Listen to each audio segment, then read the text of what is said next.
Hello po, magandang umaga. Magandang tanghali, no? Kung nasang panig kayo ng mundo. Ayan po, tanghali ngayon. Ayan, katatapos ko lang ng reading para sa mga pang-umaga. Salamat po sa inyo, ha? Sa mga nagpa-reading ngayong umaga na to. Ayan. Thank you so much po mga ma'am. At eto na ang ating unang reading for today. Medyo tanghali na, ha? Pasensya na ulit. And we have here the Queen of Wands. Okay. Take only what resonates po, ha? Pwedeng sa'yo, pwedeng sa kanya po, pwedeng kung kanino man. And we have here the Six of Cups. Meron din tayo rito, Six of Swords. Okay? Sige, tignan pa natin.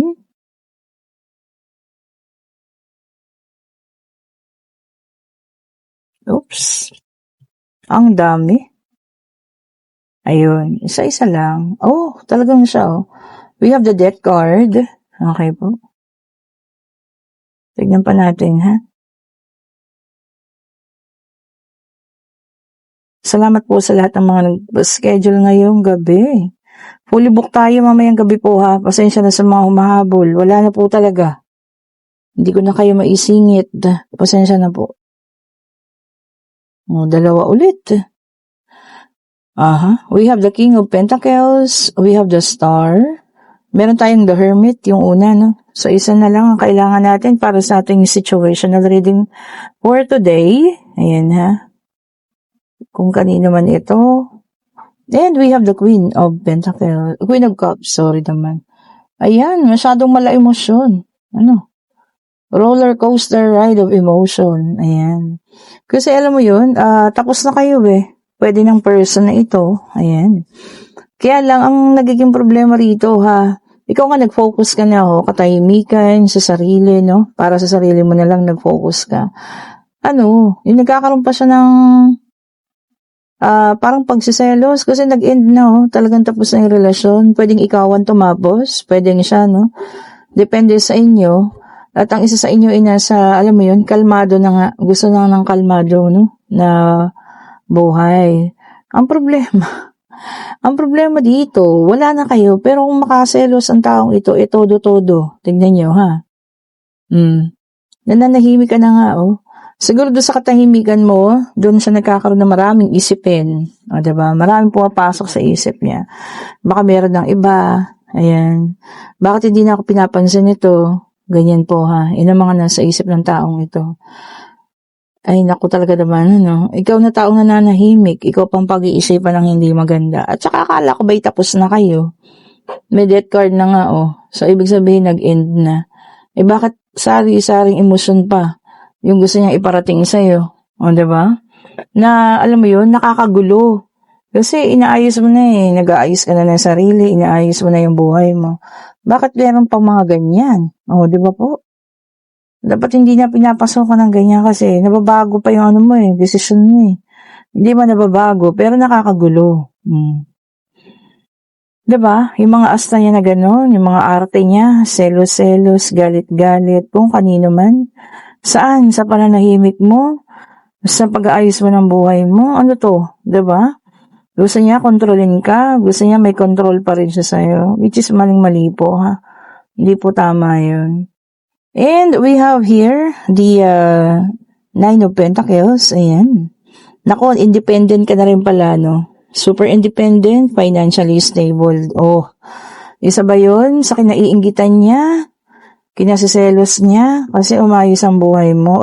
Di gawin niya rin yung buhay niya, diba? Huwag pa kailaman yun sa'yo.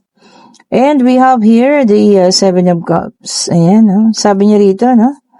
Picking and choosing. So, ngayon, pinipili mo na yung mga taong palalapitin mo sa buhay mo. At, alam mo yun, ikaw mismo, yung nag-approve kung okay ba sa itong taong to or hindi. Diba? Parang ganun. Picking and choosing nga daw po. So, kung hindi mo siya pinipili sa ngayon, yun ba ang kinagagalit niya, kinasiselos niya, no? Which is, parang pakiramdam niya, wala na. Bali, wala na siya. Siguro, dapat naman noon pa niya naramdaman yun. Si Queen of Cups. Talagang mo yun, binibigyan kanya ng iba't ibang emosyon. 2 beses pa lumabas, Tingnan mo naman. Siguro may kasama na yung galit, sama ng loob. Alam mo yun, naiinis ka kasi bakit kailangan niya iparamdam sa'yo yan? Nananahimik ka na, tapos na kayo, wala na, di ba?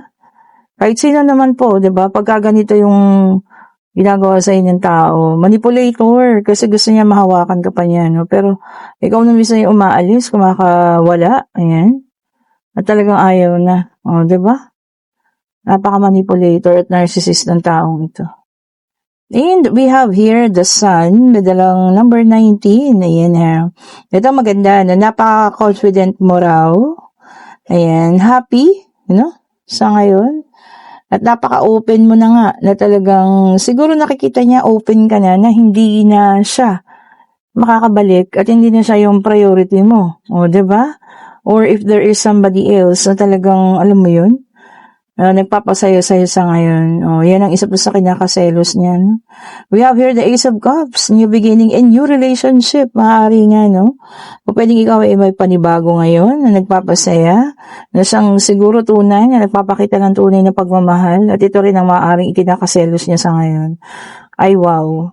Diba? Ang sarap niyang kurutin ng pinang-pino at pakagat sa mga niya. Yung mga hantik, alam niyo hantik? Yung malalaking langgam. Ewan. And we have the world here. Sabi niya rito, no, sense of belonging and wholeness. Nabuo ka na. So, yun. Merong isang taong bumuo sa'yo. Nagparamdam sa'yo ng tunay na pagmamahal. Ng talagang, pagrespeto. O, diba? O, kaya pala ganyan. Parang yung nasisilihan. Itong ex mo. May dalang number 21 ang the world, ha? So, 19 and 21, ang mga lucky numbers. Ayan po. Ayan. Tayaan, baka sakali. O, diba? And we have here the 8 of Wands. Ayan.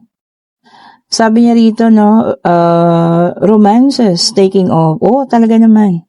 Panibago para sa'yo, Pag-ibig, ayan. Po, pwedeng kakikilala lang, diba? Mga kilig moments. O, ayan, ha. Yun yung maganda. O, diba? Nahanap mo na yung tunay na magmamahal at may respeto sa'yo. We have here the High Priestess na may dalang number 2. Ayan, meron parang mga bagay na marirebuild pa. Oo, ayan. Marami ka pang malalaman. Tungkol sa kanya. Tungkol sa mga nais niyang, ngayon, iparating sa'yo. Ano pa kaya?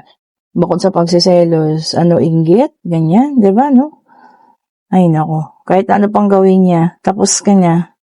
You already decided. O, diba naman po? And vocal ka na sa pagsasabing, wala na kayo. Sakit nun sa kanya, ha? Okay, ito, kinuha ko ating pangatlong deck of cards. Ito para sa iba naman. So, tingnan natin, ha? I-check po natin. Ayan. Umiinit na po, ha? Ingatan ninyo ang inyong kalusugan. Mag-sunscreen kapag lalabas po. Sobrang init na. Diba? Iba na po ang panahon. Ito na, tingnan natin. Check pa natin, ha? You may or you may not resonate. Pulutin lang sa inyo. Titapon ng hindi. And we have the Angel Temperance, a fire sign. Ayan. Sabi niya rito, moderation. Hinay-hinay lang. Everything in moderation, sabi nga. Huwag kayong magpapakapagod, Hinay-hinay lang po. Lahat naman ay nadadaan sa, alam niyo yun, kahit hindi nyo kailangan magmadali. Diba? Makakarating at makakarating kayo dun. Lalo na para sa inyo talaga, ha? Ma-achieve at ma-achieve nyo yan. Kasi baka alam niyo sa pagmamadali ninyo, kukompromise naman na ang kalusugan ninyo, ha? So, ingatan pa rin ang katawan. We have the 2 of Swords here, air sign na naka-reverse. Ayan, Gemini, Libra, and Aquarius. Okay po. Sabi niya rito, confusion, pagkalito. So, maaaring meron kang nais pagdesisyonan, pero nalilito ka pa. So, pag-isipang mabuti po, ha? Bago ninyo ilapag ang inyong desisyon para walang pagsisisi sa bandang huli. O, diba? And we have here the moon. Naka-reverse din. Ang ating water sign naman dito, Cancer, Scorpio, and Pisces. Ayan. Sabi niya rito, misinterpretation. So, maraming mga tao na may misinterpret ka. Makakala, masungit ka, pero hindi naman. Baka yung tinitignan lang nila, yung pag-action mo, or yung pagsasalita mo, pero hindi ka pa naman nila nakakasama, tapos kung maka-judge. Diba? judge ka agad. Hayaan nyo lang sila. Hindi naman nila kakilala, di ba? And we have the hangman here. This is also a water sign. Ayan. Sabi niya rito, no, deep insight, malalim na pag-iisip. Ano ba ito? Kung ano itong pinag-iisipan ninyong mabuti, no? Which is good naman. Kaya lang, di ba? Minsan-minsan, syempre, kakailangan din natin yung magdesisyon na. Pag sobra-sobra naman, sa tagal, di ba? Baka, alam niyo na, makalimutan nyo rin naman na kailangan nyo palang pagdesisyonan ng mga bagay-bagay na yun. Ipakayaan pa parating. So, eto na. Tingnan pa natin, ha? Nag-lunch lang tayo, no? Nag-break. O, ayan. And we have here the devil na naka-reverse earth sign. Sabi na tayong fire, air, water, and earth. So, lumabas po lahat ng zodiac sign na, ha? Freedom. O, pagkawala. Pag-alis. O, freedom. Pagiging malaya pala. Ayan. O, paglaya. O. Sino ba sa inyo ito nakaka-relate? Baka talagang lumaya na sa toxic na relasyon, lumaya na sa mga trabahong mapang-abuso, o kung ano man po itong paglayang itong nangyari sa inyo, ha. Congratulations po. Oh, di ba? So, ito pa, tignan pa natin. And we have here the chariot, water sign in reverse. Ayan. Sabi niya rito, no, arrogance. Naku. Baka may makasalamu kayo mga arroganteng tao. Ikaw ang mas, magpasensya ka. Di ba? Pasensyahan mo po. Pero minsan kasi pagka mga ganyan, nauubos na yung pasensya natin, ha. Pero kung sa inyo ito mangyari sa ngayon, habaan ang inyong pasensya, ha. Sa mga arroganteng tao raw po. Ingat-ingat. Ayan, tingnan pa natin. So ito, dalawa na agad. And we have here the Ace of Swords, air sign ulit ito. Ayan. New beginning. Diba? And decision din. Pagde-decision daw po. So, maaring panibago na kailangan mong pag-decision na talagang dito na tayo sa pagbabago. Diba? A big decision. And then, we have the Ten of Swords, air sign, Gemini, Libra, and Aquarius, naka-reverse na. Recovery. Yan na, ha. Makaka-recover na po sa lahat ng pain, sa lahat ng sakit. Ayan, kung dumaan man kayo ng surgery, makaka-recover na rin. Ayan, kung meron man kayong pinagdaan ng operation or kung ano man po. Ayan. Mabuti naman at magiging mas maayos na, ha. Ito, pwede na kayong magtanong pag-ibig, pangyayari, financial, kung anong gusto nyo malaman. Magtanong na po kayo. Answerable by yes or no. Ayan. Divine Universe, ibigay mong kasagutan sa kanilang mga katanungan po. Ayan. Ibigay niyo po ang kasagutan sa kanilang mga katanungan. Ayun na. And maaari po ang sagot, maybe. Yan, ha. Maaari po ang sagot kung ano ang inyong itinanong at ang iba sa inyo ay talagang nasa healing process na. Which is very, very good po. Lagi ko sinasabi, diba, uunahin lagi ang ating sarili. Bago ang iba, di ba? Sarili po muna. Yan.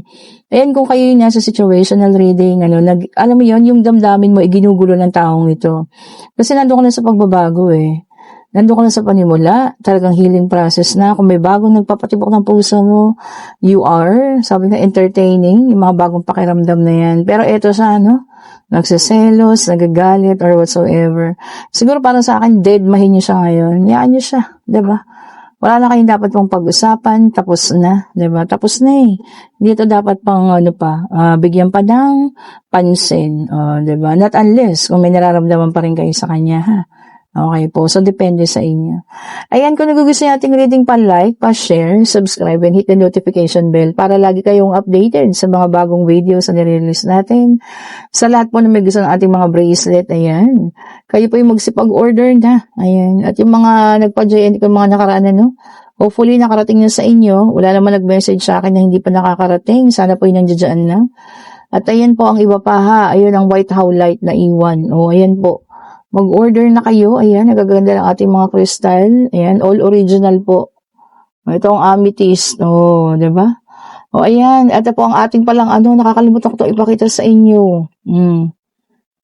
Ang ating agate or agate. agate in Tagalog, yellow orange agate, at syempre ang ating original citrine. Oh, meron din tayong combination ng original citrine at yellow orange agate po ha. So mag-message na kayo kung ano yung gusto ninyo. Okay po, thank you so much po for watching. Have a great evening, morning, tanghali, kung nasan man kayo ha. Today is Friday po. Happy Friday sa lahat. Happy Black nasa rin po sa lahat. Bye-bye po sa inyo and stay safe.